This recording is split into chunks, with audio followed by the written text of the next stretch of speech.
Hello అండి, అందరికీ నమస్కారం.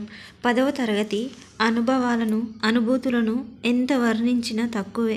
అదనపు క్లాసులు, వాటిలో మేము చేసే అల్లర్లు, మార్కుల కోసం మేము పడే కష్టాలు, ప్రోగ్రెస్ కార్డు మీద నాన్న సంతకాలు, ఒకరికి తెలియకుండా ఒకరు చదవడం, అడిగితే నేనేమి చదవలేదని చెప్పడం, కొన్నిసార్లు స్కూలుకు వెళ్లకుండా కడుపు నొప్పి, జ్వరం అనే అబద్ధాలు చెప్పడం, వెనక బెంచీలో ముచ్చట్లు పెట్టడం, మాట్లాడితే బోర్డు మీద నెంబర్లు రాయడం, ఒకరిని ఒకరు తిట్టుకోవడం, ఒకరితో ఒకరు కొట్టుకోవడం, చదువుల్లో పోటీ పడుతూ చదువుకోవడం, ఇలా చాలా చెప్పుకుంటూ పోతే ఎన్నో జ్ఞాపకాలు. ఇంకొన్ని రోజుల్లోనే 10th ఫేర్వెల్ పార్టీ. దీనికోసం 9వ తరగతి విద్యార్థులు డ్యాన్సులు, పాటలు, నాటకాలతో సిద్ధమవుతున్నారు. ఫేర్వెల్ పార్టీ రోజు నేను మహాలక్ష్మి లంగవోని కట్టుకొని వెళ్ళాము. మహాలక్ష్మి నేను ఒక పాటకి డ్యాన్స్ కూడా చేశాము. మొదటిసారి అందరూ చూస్తుండగా ఇలా ఒక స్టేజ్ మీద డ్యాన్స్ చేయడం మొదట్లో కాస్త భయం అనిపించిన, పాట అయ్యేసరికి అందరూ చప్పట్లు, అరుపులతో అభినందించేసరికి ఎక్కడలేని సంతోషం ఉప్పొంగుకుంటూ వచ్చేసింది. నా స్నేహితులు ఇంకా జూనియర్ల డ్యాన్సులు, పాటలతో స్టేజి హోరెక్కిపోతుంది. జూనియర్లు మాకు ఆల్ ది బెస్ట్ చెప్పుతూ అట్టలు, పెన్నులు, పెన్సిలు అందించారు. తర్వాత మా టీచర్లను, మా స్కూల్ను ఉద్దేశిస్తూ మా బావ మాట్లాడిన మాటలు ఆ రోజు ప్రత్యేకంగా నిలిచాయి. ఇంతలోనే ఒక లవ్ లెటర్ నాకు మహాలక్ష్మి తెచ్చిచ్చింది. మొదట ఆశ్చర్యంగా అనిపించిన, తర్వాత కోపం వచ్చింది. సరేలే అని తీసుకొని ఏముందో చూద్దామని చెప్పడం మొదలుపెట్టాను. కావేరి, నిన్ను మొదటిసారి చూడగానే నా మనసు ఉప్పొంగిన గోదావరి. నువ్వు లేని నా జీవితం ఓ ఎడారి. నువ్వే నా గెలుపుకు రహదారి. ఈ జన్మకి ఒప్పుకోవా ఒక్కసారి? ఇదే విషయం చెప్పలేను ప్రతిసారి. ఒప్పుకుంటే పోదాము గోదావరి, ఇష్టం లేకపోతే చెప్పుకుంటా సారీ. మురారి అని నా క్లాస్మేట్, వాళ్ళది గోదావరి. వాళ్ళ నాన్న కూడా స్టీల్ ప్లాంట్లో పనిచేయడం వల్ల వాళ్ళు ఇక్కడే స్థిరపడ్డారు. చాలాసార్లు మా ఇంటికి కూడా వచ్చాడు. మా బావకి ఫ్రెండ్ కూడా. కానీ తను నన్ను ఇలా చూస్తున్నాడని ఎప్పుడు అనుకోలేదు. ఈ విషయం బావకు తెలిస్తే గొడవ పడతాడేమోనని భయపడ్డా. కానీ మరుసటి రోజు ఈ విషయం తెలిసి మా బావ కోప్పడడం, అటు ఉచ్చితే నవ్వి ఊరుకున్నాడు. ఎందుకో అది నేను తీసుకోలేకపోయాను. ఒకరు నాకు లవ్ లెటర్ ఇస్తే తను తనతో గొడవ పెట్టుకోలేదని మొదటిసారి కోప్పడ్డాను. బావ మీద అలిగి మాట్లాడడం మానేశాను. బావ బుజ్జగించి ప్రతి చిన్న విషయానికి గొడవలు పెట్టుకుంటూ పోతే బంధాలు నిలుపుకోలేము. సంజాయిషి ఇచ్చి మళ్ళీ నాతో మాటలు కలిపాడు. అయినా నేను అలిగిన, కోప్పడిన, నన్ను నవ్వించడంలో, నా అలక తీర్చడంలో బావ పిహెచ్డి చేశారు అనిపిస్తుంది. అప్పుడే 10th క్లాస్ పబ్లిక్ ఎగ్జామ్స్ మొదలయ్యాయి. వీటి కోసం ఎన్నో రాత్రులు యుద్ధం చేసి సిద్ధమైన వాళ్ళు కొందరు, స్లిప్పులు అనే అణుబాంబులతో మరికొందరు, దేవుడి దయ కోసం పూజలతో కొందరు, అమ్మాయిల ప్రేమ కోసం పువ్వులు పట్టుకొని మరికొందరు, నా పక్కన అమ్మాయి పడితే బాగుండుననే వాళ్ళు కొందరు, నా పక్కన బాగా చదువుకునే వాళ్ళు పడితే బాగుండునని మరికొందరు, ముందున్నవాడు చూపిస్తే బాగుండునని ఆశతో కొందరు, వెనక వాడు అడగకుండా ఉంటే బాగుండునని విసుగులో ఇంకొందరు, ఇన్విజిలేటర్ చూసి చూడనట్టు పోవాలనుకునే వాళ్ళు కొందరు, ఎవరో చూడకుండా స్లిప్లు పెట్టి రాయాలని మరికొందరు, ప్రశ్నలు ఎలాగో రాయలేదు, కనీసం బిట్స్ అయినా ఎవరైనా చెప్తే బాగుండునని కొందరు, ప్రశ్నలన్నీ రాసి అదనపు ప్రశ్నలు కూడా రాసేవాళ్ళు కొందరు, ఇచ్చిన దానిలోనే రాయలేక కొందరు ఎడిషన్స్ మీద ఎడిషన్స్ తీస్తూ, మరికొందరు పులిహోర మాటలతో, కొందరైతే బతిమాలతో బుజ్జగిస్తూ మరికొందరు. ఇలా సరదాగా 10th క్లాస్ ఎగ్జామ్స్ పూర్తయ్యాయి. ఎగ్జామ్స్ పూర్తయ్యాయనే ఆనందం ఎన్నో రోజులు నిలవలేదు. రిజల్ట్ డేటు రానే వచ్చింది. బావ, నేను, మహాలక్ష్మి ఎంతో టెన్షన్గా మా ఇంటి దగ్గర కూర్చొని ఉన్నాం. ఇంతలోనే మా నాన్నగారు న్యూస్ పేపర్ పట్టుకొని మా దగ్గరకు వచ్చారు.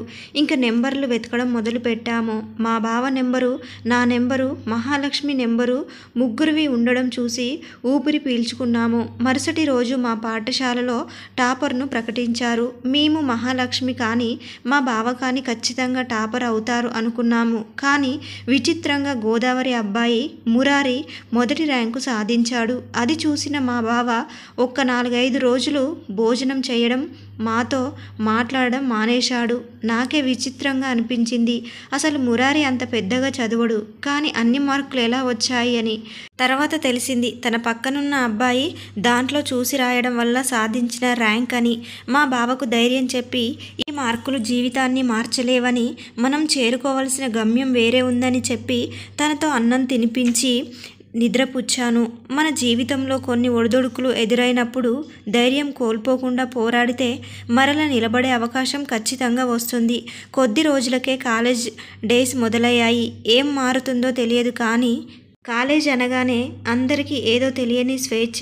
అబ్బాయిలకు హాఫ్ పాయింట్లు పోయి ఫుల్ పాయింట్లు వస్తాయి. అమ్మాయిలకి 2 జడలు పోయి 1 జడ వేసుకునే స్వేచ్ఛ వస్తుంది. పక్క పక్కనే ఉన్న స్కూల్కి ఇంటికి సైకిల్ మీద వెళ్ళి వచ్చే వాళ్ళం.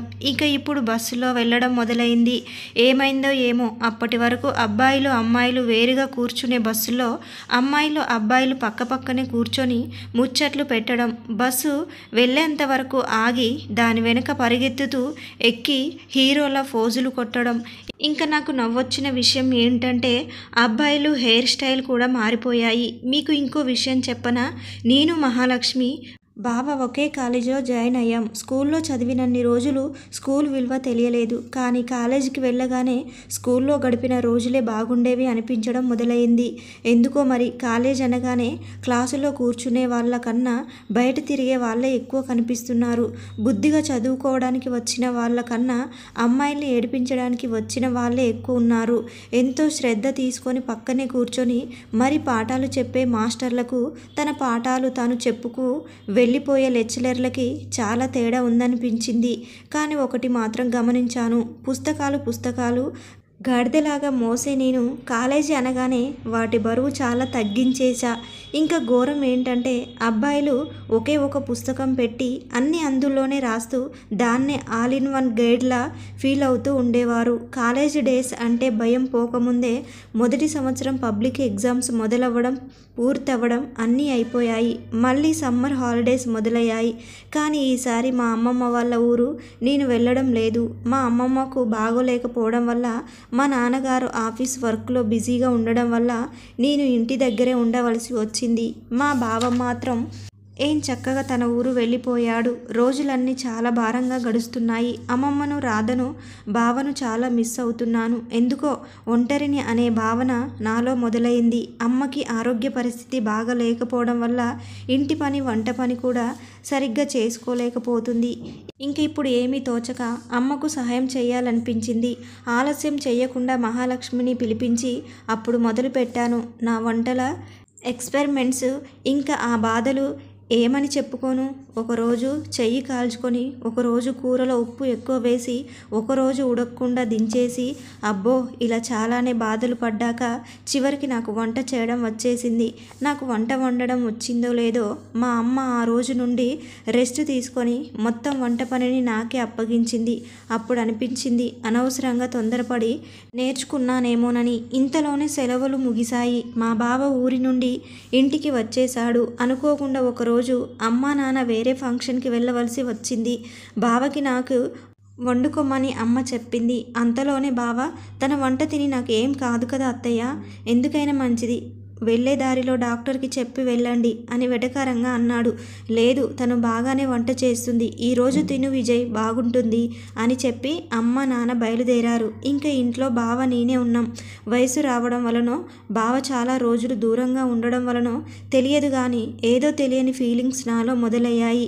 బావకు బాగా దగ్గర అవ్వాలని, బావతో కలిసి ఎన్నో మాటలు చెప్పాలని ఏకాంతంగా సమయం గడిపే ఇలాంటి ఒక రోజు కోసం ఎన్నో రాత్రులు నాలో నేనే కలలు కంటూ వేచి చూశాను. ఇలాంటి రోజు ఇంత త్వరగా వస్తుందని అనుకోలేదు.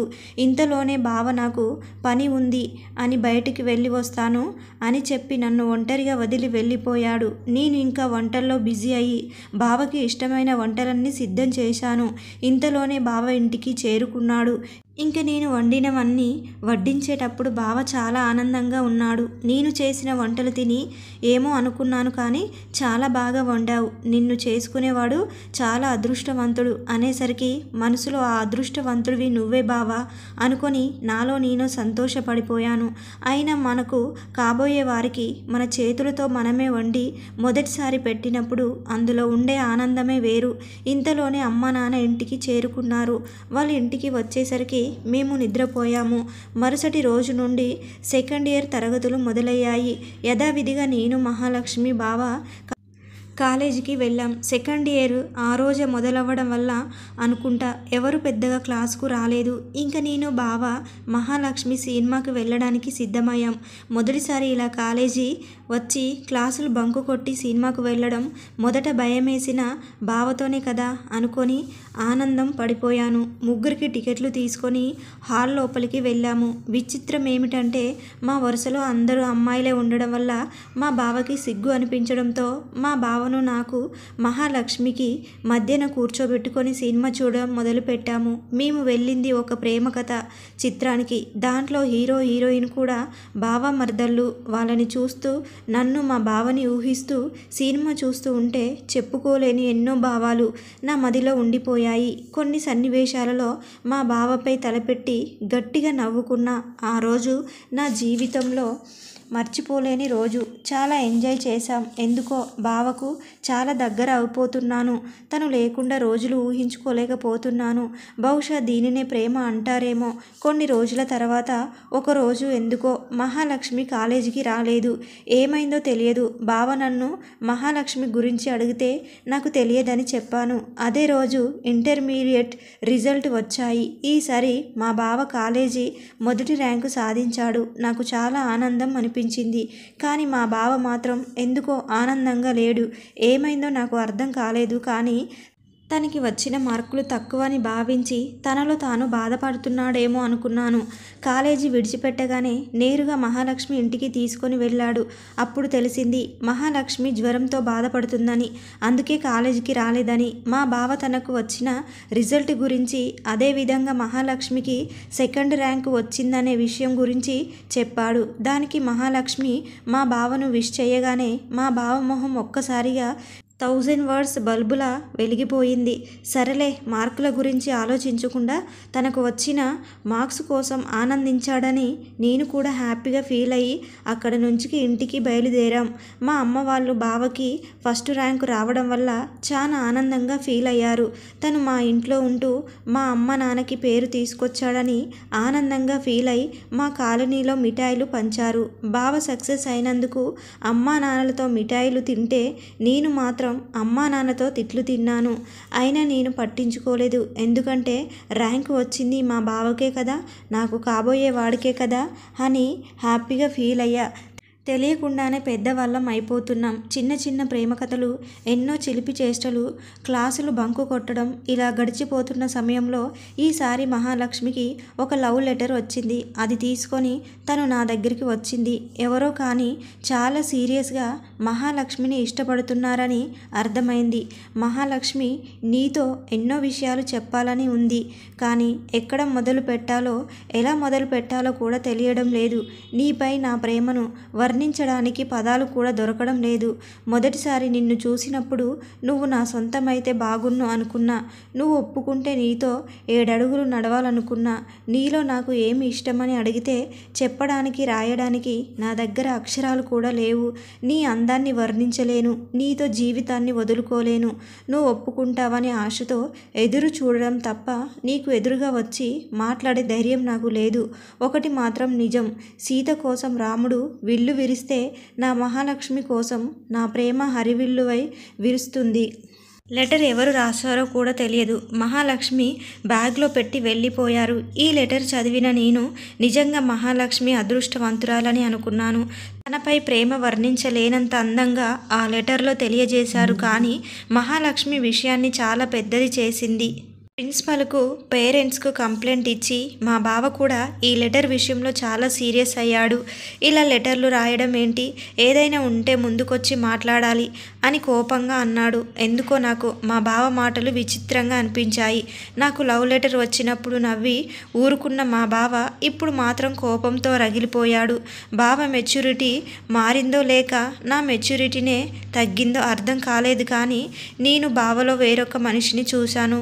ఇంకా ఆ లెటర్ గొడవ వలన ప్రిన్సిపాల్ సార్ మాకు క్లాస్ కూడా తీసుకున్నారు. ఇలాంటివి ఇంకోసారి పునరావృతం కాకూడదని చెప్పి మా అందరినీ విడిచిపెట్టాడు.